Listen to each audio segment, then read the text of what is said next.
This podcast is one part of three parts concerning one of the most powerful forces that we live in around us, which is the electromagnetic spectrum.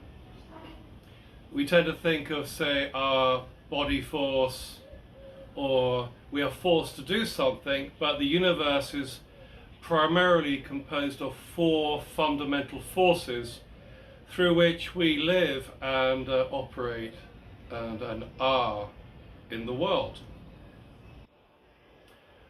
The electromagnetic force is a wide spectrum of waves that surround us in our world, and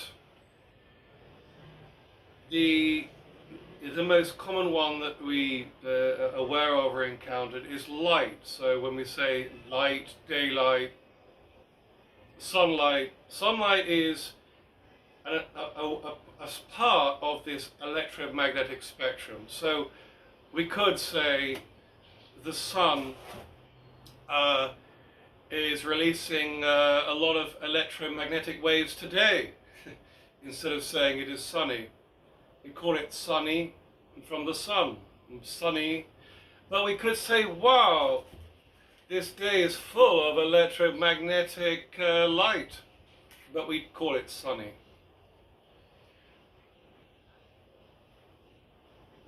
As you know, this mini-series is about taking our minds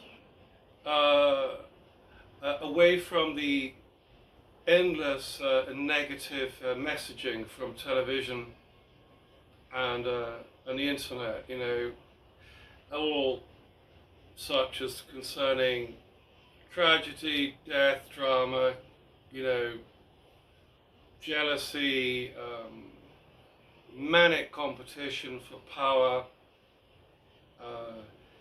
endless misery and strife and natural disasters, which tend to overwhelm or try to overwhelm the magnificent, amazing world we live in. And let's work on this. Let's say that love is more powerful than hate. And as I said in this mini-series, joy is more powerful than sadness. So if we have an incoming barrage as in a barrage of negative messaging, it's going to affect our subconscious minds, and also when we consciously create thoughts and ideas. So by considering, today we're going to consider how plants process this electromagnetic energy, i.e. sunlight, and how they turn it and manipulate it to generate sugar and energy and growth, which allows plants to grow and manifest in this world around us. Imagine for a second a world without plants. Well, we either eat meat or we eat plants. Without food, we're going to not last more than 12 days at the maximum. So most of us will eat a diet of meat and vegetables and green leaf plants. But imagine living on a diet of pure meat without any plants. So the plants give us starch, carbohydrate, minerals, vitamins, all these things we derive from plants. So how is it that plants can convert light into energy that we eat? Because when we eat plants, it's the energy that our bodies are able to process this and synthesize the plant into energy. So by considering things outside the endless cycle of negative messaging and the expectations that society increasingly uploads onto us, we can start to break down this pattern, which can cause anxiety and stress, hatred, intolerance, selfishness, and isolation. So when we start to appreciate just the spaces around us and the things that are in our lives, that enrich our lives, that cost nothing to appreciate, just that it just costs a bit of time to consider these marvels or miracles that are all around us every day. So today in this podcast, I'm going to look at the way plants process light. The other two have been to do with how I can send a text message or a photograph anywhere around the world, pretty much, and it will arrive within 2 seconds.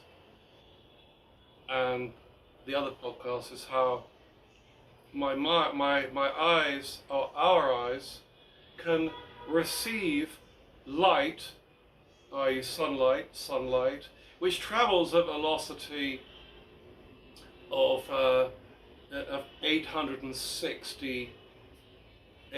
186,000 miles a second. So the light we see traveling at 220,000 kilometers a second, or 886,000 miles a second. How can we trap light?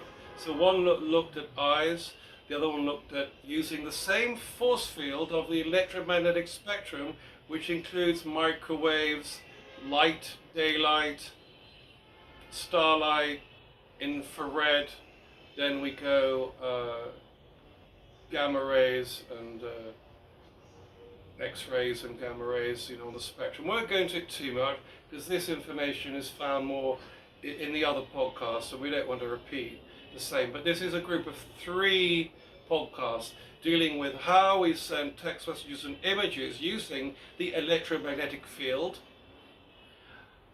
how we can see using the electromagnetic field, and how plants process the electromagnetic field to generate their energy, you see? So it's all to do with the electromagnetic field. Why do we want to become temporary scientists or pretend that we're wise? No, it's about appreciating what's going on around us, that we're just oblivious to most of the time because we're brainwashed by endless barrage of messaging. I would challenge you to something. Consider the last 1,000 hours of news and television. Not so much documentaries, because we're considering a documentary now. But imagine the last 1,000 hours of news, and you tell me 1 second of those 1,000 hours that has changed your life or has influenced the immediate world around you. You'll find it's zero. It's a lie. Now, I enjoy information. I enjoy knowing a bit about the world. It's not easy to disengage and unplug from this torrent of negativity.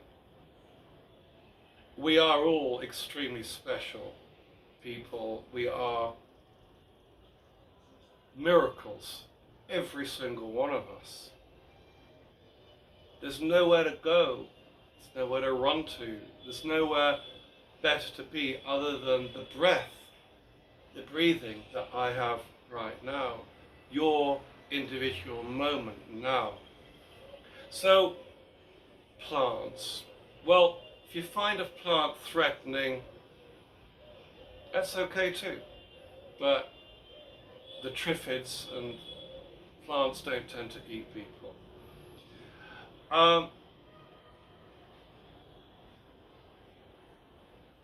Plants need daylight to photosynthesize. You may have heard of photosynthesis. Great. Photo means light, as in the particles, which are massless, that enable light to travel. They are called photons. And photosynthesis is the processing of the photons, or how the photons are used and processed by the plant. So synthesis basically means how it breaks down the light, the electromagnetic energy that surrounds, for example, this plant.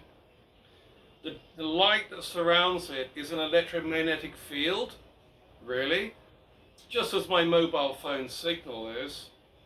And the plant is able to trap this electromagnetic energy and indeed internalize it, process it, and produce seeds which we eat, fruit which we eat, green leaves which we eat. I do like spinach and broccoli and green beans. McDonald's is also good, but McDonald's doesn't have greenery. So I'm going to tackle the journey of light. Is that a can of beer in the picture? Shouldn't be. We'll want to put that over there. Just pretend that it's not there. So the sunlight hits the plants, and the sunlight causes electrons in the, well, firstly light hits the leaves. Instead of it reflecting off, there are things called chlorophyll. Chlorophyll is a pigment. Remember, pigment is a thing that traps light. Like imagine trapping a cat or trapping a mouse. So light is trapped by pigment. In plants, this pigment is called chlorophyll. Chlorophyll is found in the chloroplasts, and chloroplasts is found in the mainly in the leaves, but not in the roots. You see, because chloroplasts contain chlorophyll. Chloroplasts are stacked in called a stroma. And anyway, so the chlorophyll is the green pigment in plants. When we see a green plant, it's called chlorophyll. Chloro, it comes from chromos, from the ancient Greek. So it traps the light, and the light comes in, and what the light does in the chloroplast, which is trapped by the chlorophyll, it causes the energy of light causes electrons in the hydrogen and oxygen atom of water in the plant. H2O is the formula for water. You may know it. You may know O2, and H2O is water. So the light causes an agitation of the electrons which surround each water molecule. So hydrogen has its electrons going around the atom, and these are agitated, and also the oxygen has electrons going around it. Now they're agitated to the extent that they break off. Okay. Now this is called hydrolysis. You don't need to know these words, but they're so easy. It's called hydrolysis, which is breaking down water. I'll just mention to you that leaves don't absorb water. So if you have a plant, don't spray the leaves. The leaves don't absorb any water. It's the roots. So after a rainfall, or when it rains, or when the soil is wet, the roots absorb water through the microfiber little roots, like hair, which I haven't got, but the roots have little hairs which absorb H2O, water. It goes up, wow, up like say I have my spine column. It goes up there. It's called the xylem. Don't need to measure it if you like words. But it goes up the xylem, and the water is then distributed by the plant to the leaves and all over the plant. But in the leaves, the water is then drawn from the roots up to the leaves. The sunlight hits the leaves. Isn't this amazing? I mean, did you look at a leaf? Look at anything that's green, and it's all going on around you right now. So you don't need anyone to interfere with. You can't interfere, you can't. So the water comes up and it's distributed around the plant, so the sunlight hits the leaf, the green parts of the leaf, the green pigment. The light traps the light causes the water molecule, the molecule is a little thing called water, if you like, little molecules of water, breaks them up. Now, the plant is going to have to produce energy. So how is it going to produce energy just by breaking up water? Well, it can't just need the water. So this is the second part of the cycle. This is the photo light dependent part of how plants make energy that we end up eating. I would eat one of these leaves now, asking the plant, but it would poison me. It's not an edible plant, so, and you know. So water is broken down, and the electrons which break down the hydrogen part of the water and the oxygen part of the water, they become free. And then the electrons, which are now free because of light has broken them off the hydrogen molecule, and hydrogen itself, loose, is then carried by something in the plant called NADPH. And it's called NADP, but then when it takes the hydrogen atoms and the free electrons, it's like a carrier. Imagine like a ferry, a shuttle, anything, a shopping trolley, if you like. This NADP transports the electrons, free electrons, and the hydrogen. Okay? Now, we're talking about how to produce glucose, sugar, energy. So let's now refer to the non-light dependent reaction. In every leaf, there are little holes. Imagine it like a sieve or anything, a sponge that has little holes around it. The leaf has microscopic holes called stroma. Stromata is one, right? So they call it stroma. So listen, so the air around us has carbon dioxide in it, naturally. Now the carbon dioxide, which is carbon and oxygen together, is absorbed by the stroma. It goes into the plant. Doesn't come up from the roots like water, but it comes in from the air and it's absorbed. Carbon dioxide. Plants take carbon dioxide out of the environment and they release oxygen, a part of this amazing process of photosynthesis.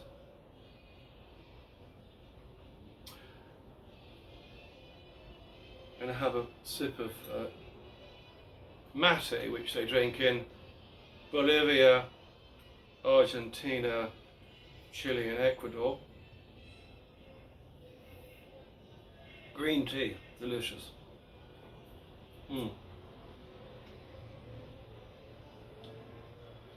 So,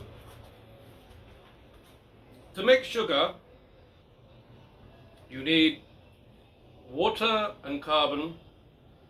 The formula, bear with me, for sugar, glucose, is C6H12O6. It's called the molecule. So the water gives when you have C6, C carbon, just the carbon part of sugar comes from the carbon dioxide entering the leaves, which is called the Calvin cycle. The carbon element of sugar comes from the carbon dioxide entering the leaves.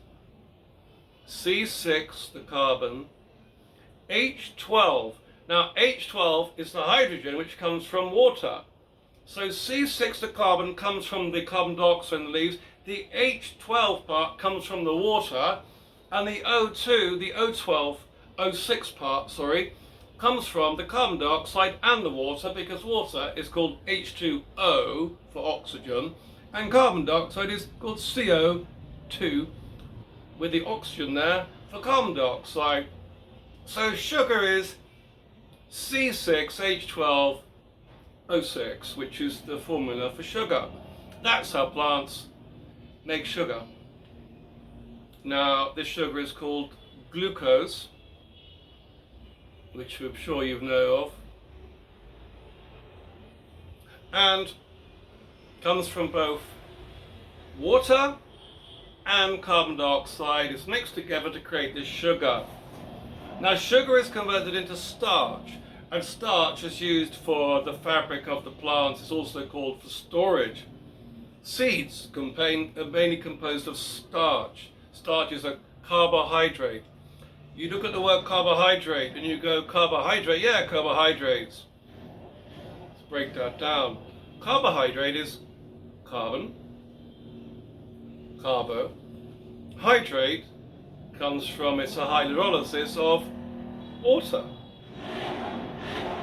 So carbohydrate is a form of sugar because it's got the water element, the H, the hydrogen element, and it's got the carbon element. Carbo, carbon, carbon dioxide, hydrate from water, carbohydrate. So plants store this energy as carbohydrate in seeds. It's basically an accessible source of sugar. Sugar we need for energy. Now, plants also produce something like fructose as well. Fructose and glucose is called sucrose. Fructose we find in fruit and everything else like that. Sugar we need also to be able to metabolize our own bodies. But importantly, plants are producing these, so all leaves are full of sugar and carbohydrate. And when the plant fossils down to coal and oil and natural gas, these are carbon residues from the byproduct of the breakdown of plants into humus and vegetable matter, and then over millions of years becomes coal and petrol and gas. So we wouldn't have coal and petrol and gas from dinosaurs and bisons and tigers. We get all these fossil fuels, fossilized. It's from plants that we get all these powerful energies. This is one plant with one name. It has its own leaf structure, its own stems, its own root system. Remember that every single leaf has billions and billions of cells, and every cell is broken down with billions of little electrons that go around each atom. And each cell is composed of all these atoms, and then inside the atom you have protons and neutrons, which are then formed of parts called quarks, which then have antiquarks, and then you also have got all sorts of things going on in individual atoms, let alone the cell, let alone two cells is a molecule, let alone the molecules that create a cell, and then the cell that creates the leaf, and the leaf that creates the stalk, and the stalk creates connected to the roots, and the plant. I could go on. But this is very much about light that surrounds us, this electromagnetic field, and how the pigment in plants, the green pigment in plants, should I say, is able to capture light, take it in, take the water from the roots. The water comes up from the roots into the plants, and then it absorbs carbon dioxide to make us breathe better and cleans the air around us, and it pumps up and creates sugar. Now imagine coffee or tea without sugar, or your Big Mac hamburger, or your Burger King burger without any sugar in that. It's amazing. So every single leaf, every single plant, is ongoing. There's panoply of interactivity with the universe around us, just as we are a myosocial right now. This little plant is a maelstrom.